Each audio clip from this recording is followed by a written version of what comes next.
steak sliders with different types of gravies for dipping sauce. Holy shit, Ron. So there is a couple southern food trucks, and I'm going to get your email before we leave, and I'll put you in contact with them. Love it. But I do believe that, and we've spoken about this in detail on previous episodes. Shout out Josh Pollock from Rosenberg's.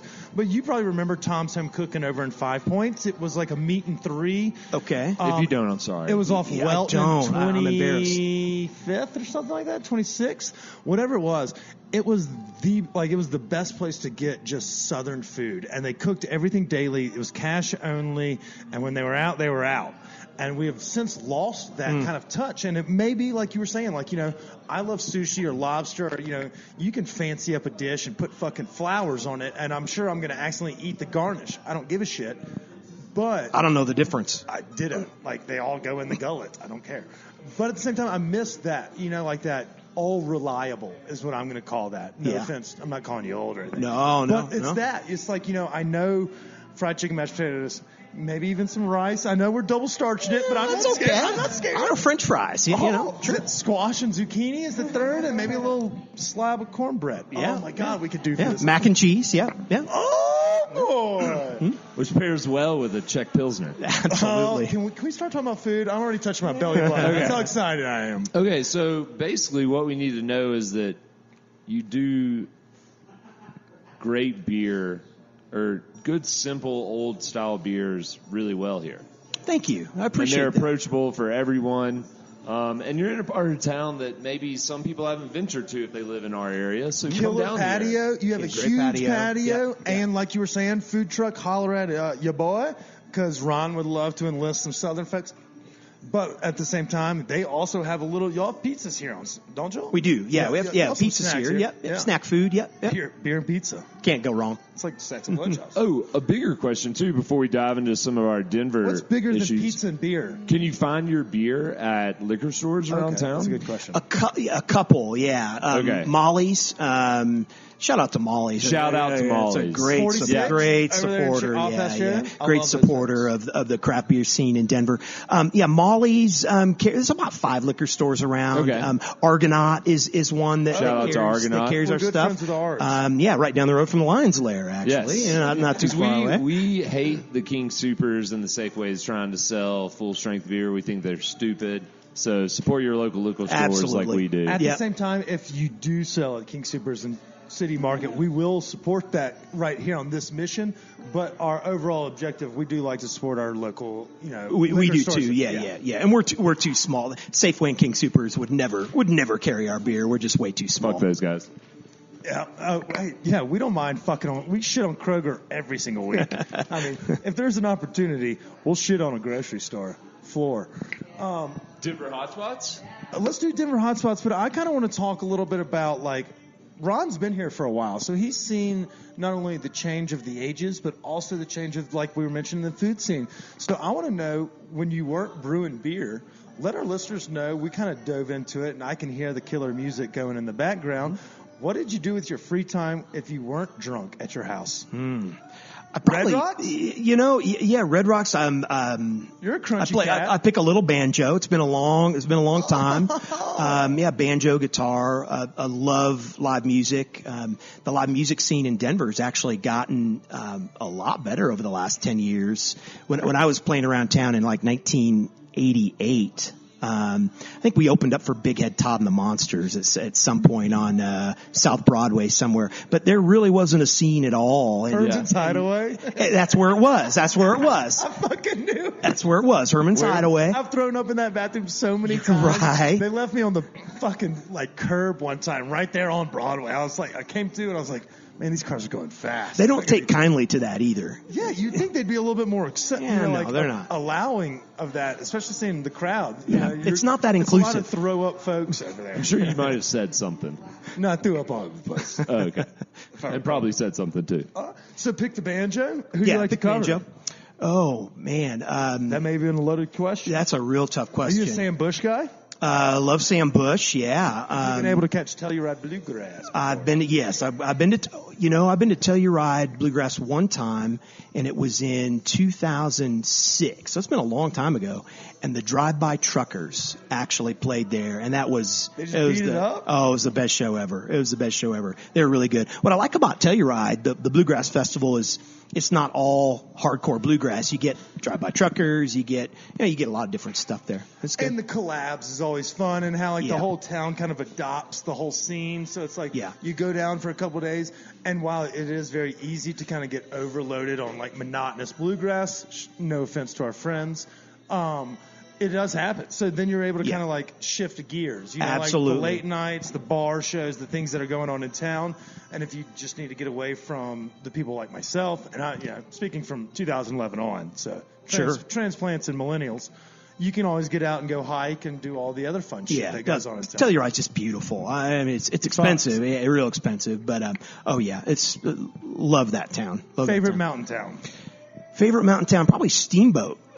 Dude, we were just up there for Winter Wondergrad. Yeah. I'm going to agree with you on that, Ron. That Yeah. place is pretty damn dope. 'Cause Yeah. it doesn't feel like Still an old ranching kind of town. Yeah. It's got a real great Price vibe point to is it. friendly too. Like you mentioned, it can get a little pricier in those other remote ski towns. Steamboat still has that. My cigarettes still only cost $7. I can get a 12-pack of beer for $10. Budweiser. But it's that kind of thing. Like no one's going to bust your balls or break the bank. Your bar tab can be $26 without 2 drinks. Absolutely. It's hard to argue against it. I like that. We're becoming really good friends right now, Ron. I sensed it It's as well. happening. I sensed it. I feel like we're going to do Waffle Yeah, House yeah. after trivia tonight. We're going to get good and loaded, and we'll get the company Uber, shout out No Vacancy, to drive our happy ass to Aurora There you go. to Waffle. What do you I say? don't think you guys are ever going to pay for a beer here anymore. I think it's like free for life or something. You're not going to pay for Waffle House anymore, Hey, Ron. that sounds like a good trade to me. Depending on how you order your hash browns. I get. Well, that's a loaded question. Without giving anybody all of the words, it's very hard to ask how people like their hash browns. Extra crispy. That's right. right. Wait, excuse me, Emily. What was that? I was clarifying for the northern listeners what extra crispy would be on the Waffle House menu. Well, you're a southerner, and let's get you in here. Obviously covered, smothered, chunked, Topped? peppered. No tops. Definitely not all the way. The chili does not need to be there. Oh, I love Bert's chili on top. I'm with you on that. Scattered, covered, chunked. Yeah. You're fucked up, man. I love that Bert's chili. And this is a green, or I guess we'll ask you too, but I'm a red chili guy. Are you a red chili girl? More so than green. Yeah, red chili. Yeah. I can go with a little bit of Christmas. See, this is why Chris sucks, but he also brings that, diversity to the group. He's got longer hair than all of us. Okay. Yeah. Well, I don't know. Emily may. Yeah, Emily may be. Yeah, that was the diversity. All right, so we dove into what kind of music you like. What was the last good concert you called here in Colorado? Last good concert. Friend of mine, they just broke up actually. A band called the Federalists. Really good band. Brent Cobb, guy. He's from your neck of the woods. I think he's from Alabama actually. Okay. Yeah, Brent Cobb. Really good musician. That was an excellent show. I saw Jamie Johnson when he came through town. That's been maybe a year ago or so. And he played with, I think Margot Price, I believe, opened up. That was a really good show. So where's your favorite venue around town if you're catching some of these shows? Time out. Before we answer that question, we are sponsored by Fillmore Denver. We love the Fillmore Denver, and they have a slew of concerts coming up. For anyone that's listening, March and April, loaded down with talent. Don't be shy to go check out FillmoreAuditorium.com. They have great sets coming up, our lineup coming up. So now you can go ahead and answer. Actually love the Fillmore. The last time I saw the Drive-By Truckers, they were at the Fillmore. It's a great venue. It's a great, great show. That's one of my favorite venues in town. I like Globe Hall, which is the tiny place up in Globeville. I think they're owned by the same people that own the Larimer Lounge, which I've seen. I saw Jason Isbell 10 years ago solo at the Larimer Lounge. Holy shit. Playing for 40 people or 50 people. $10 to get in kind of thing? Maybe. Yeah, maybe. into that back room that's really Exactly. I bet that was It's a great show. So yeah, I love the Larimer Lounge for a local venue. The Ogden is great. a few of those venues on East Colfax. But the Bluebird is over there, I think. Yeah, too. yeah. Shout out to our neighbor. Yeah. That's Yeah. Chris's area. Okay, yeah. Like all those venues. Awesome. Yeah, see, I knew that we were going to be really good friends with Ron when we were both jamming to this music and both enjoyed the same beer. So I knew we were on a crash course for awesome episode, but it really is. I'm just getting all torqued down here. I'm pitching a pants tent. It's a great episode already, but you're not even through the thick of it yet. I know we've gone a little long, so we'll make this part a little quick because we do have trivia coming up here briefly. Chris, you ready to rock and roll some Denver favorites? This is brought to you by our friends at Live Well. If you like the favorites of Denver, go check out Live Well.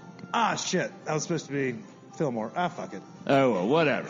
Okay, so, Ron, when you're not having to come up here to handle stuff at the brewery and you get off of your job out in Centennial, where are you headed for happy hour? For happy If you get hour. to go to a happy hour, where's your happy hour go-to spot? Yeah, I don't get to go to happy hours very often.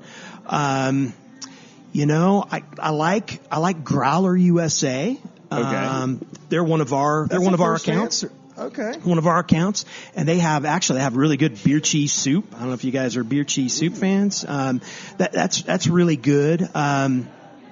Also I like the Federal right down the street on Federal Bar and Grill. I like the Federal. Shout out to their owners. Those are actually really great. I used to live right across the street from them, next door to right behind the Santiago. Yeah, exactly. Not in the room for rent, but like caddy corner. Gotcha. Okay. So it was, okay. When they opened up with the ping pong table, they were like, Yeah. it was like a pitching wedge from the house. They Yeah. had great burgers. Oh, great burgers. They're I don't know if it's on the menu anymore. Their ghost pig sandwich is phenomenal. They do a lot of shit with that ghost pepper. That's and delicious. sometimes if you're not aware of it, like on the French fries and stuff, if someone orders them and you come back Sneak and you up just on kind you. of like Sneak up finger on you. bang their basket. Yep.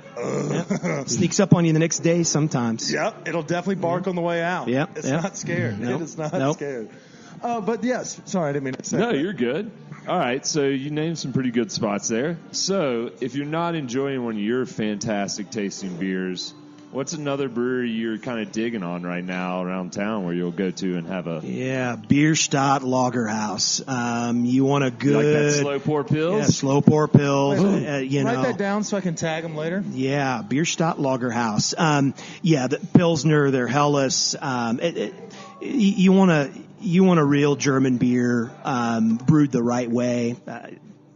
That slow pour pills is delicious. And where are they located? Because I don't know if I've hit them. Again, not a craft guy. So They're in the Rhino area. They're Bierstadt? kind of like... Do I have to say it like they're that? like over a couple streets past Larimer.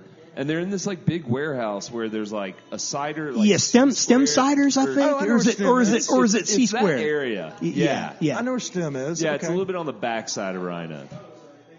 Gotcha. All right. Hey, look, even sometimes the omniscient Kip learns something. So that's Yeah. wild. All right, what I so did then I think you might be able to hit this one since we go back to the regulars.